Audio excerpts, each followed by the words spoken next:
so much for joining us for the Purple and Green Info series today. And today we'll be talking about living in Des Moines. So we'll get started. So I'm Grace Dunn. I'm an admissions counselor here. And we also have Emily Anderson, who will be monitoring the chat for questions. Both of us are not from Des Moines originally. We both moved here for school a couple years back. And we both liked it so much we decided to stay. So we're great resources to answer any questions you may have about moving here from somewhere else. So a couple brief rules to start off. If everyone could please mute their microphones, that way we're not competing with each other for audio.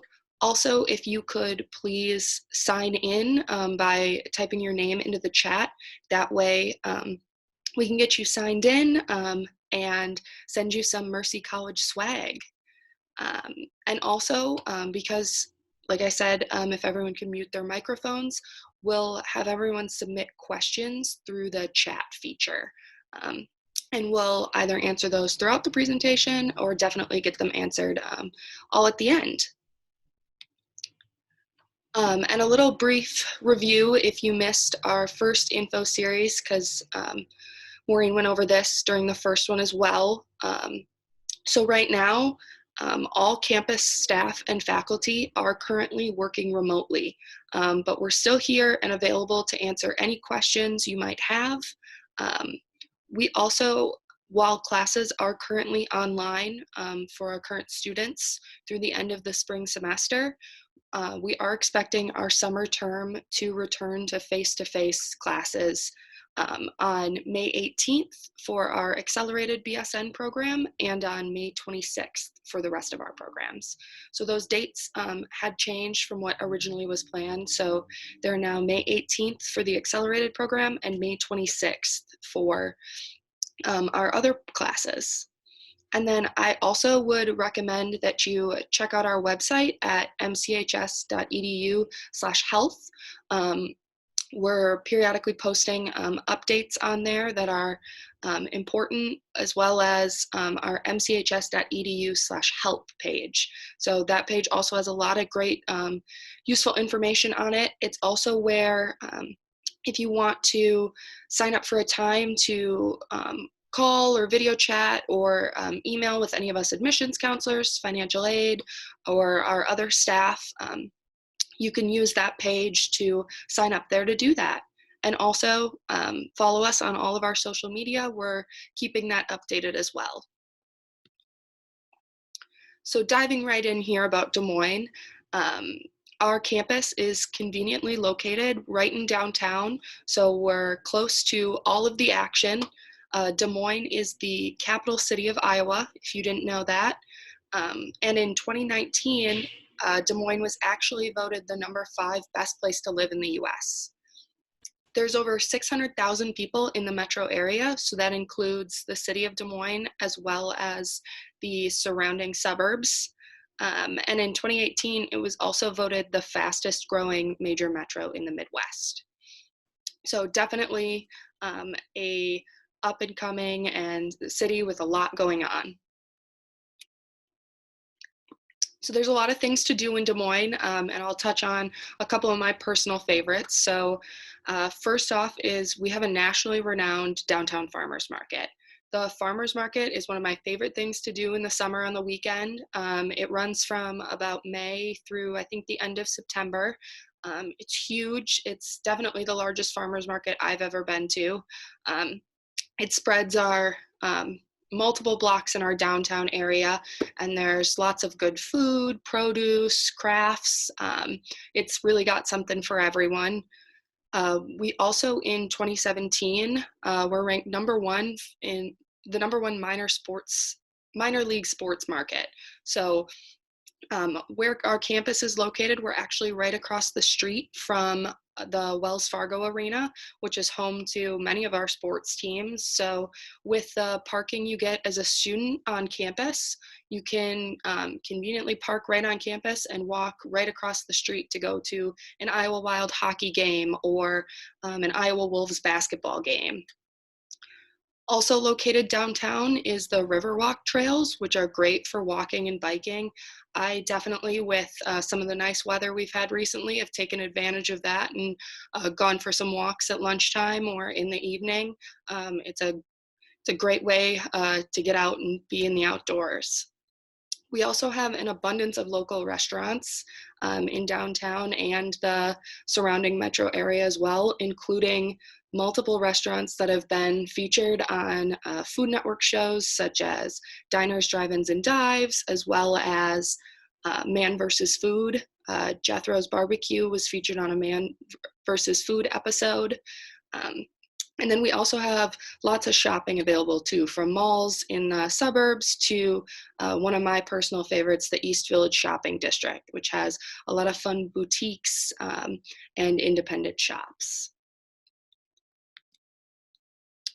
Next, we'll talk about some living spaces available both on and off campus. So it's a question everybody always has is, when I move here, where am I gonna live? So a lot of our students choose to live downtown or the surrounding suburbs and commute in from there. The commutes are short from any of the surrounding suburbs, usually around 20 minutes or less. But if you choose to live downtown, you're gonna find most of it is apartment living. And Des Moines also has a very affordable cost of living. So our on-campus option, we don't have traditional dorms on campus, but we do have located above one of our buildings is College Hill Apartments, which is a great option for students. They are managed by a management company, Newbury Living. And it's very convenient since they're located right there. Students can just walk downstairs to their nursing classes or across the street to some of our other classrooms. And they have options ranging from more dorm style living with shared living spaces to studio and 2-bedroom apartments. There's also an abundance of choices off campus as well. Newbury has other buildings throughout downtown and the surrounding area, same with Hubble Realty and Knapp Properties and many other options as well. So here's some great resources to keep in mind when you're starting to make your move. The Greater Des Moines Partnership has a lot of great information out there on their website with moving to the area and different statistics. They have housing options listed as well. Catch Des Moines is a great resource for finding events that are happening in the area. They have a calendar that shows lots of things happening on the weekends. We also have our mchs.edu/housing page that has information with links to those College Hill apartments I spoke about and some of those other property management companies as well, and great links to get you started with those. We also, our Student Success Center has a community resource guide that's available, and they also have a lot of great information about childcare options and if you need to get insurance, or they have information about apartments and rent assistance as well. So now moving into what to do next. So if you haven't already, sign up for any of the remaining Purple and Green info series that we have happening.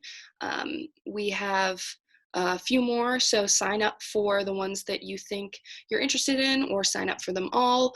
They're all going to have a lot of great information that will help you get ready for your first day of classes here on campus.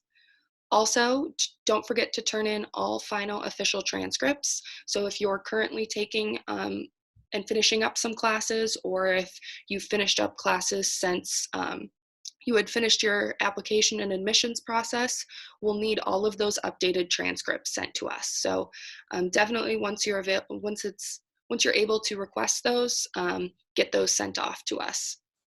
And then if you haven't already, finish orientation and don't forget to submit all your forms through there. After that, you'll be able to get registered for your classes. And then if you haven't already, submit your FAFSA. We also have our scholarship application, which tomorrow is actually the last day for. It was extended. Normally it goes through the end of March, but tomorrow's the last day to get that filled out. And then another reminder about those College Hill apartments. That's the link there for those, collegehilldsm.com.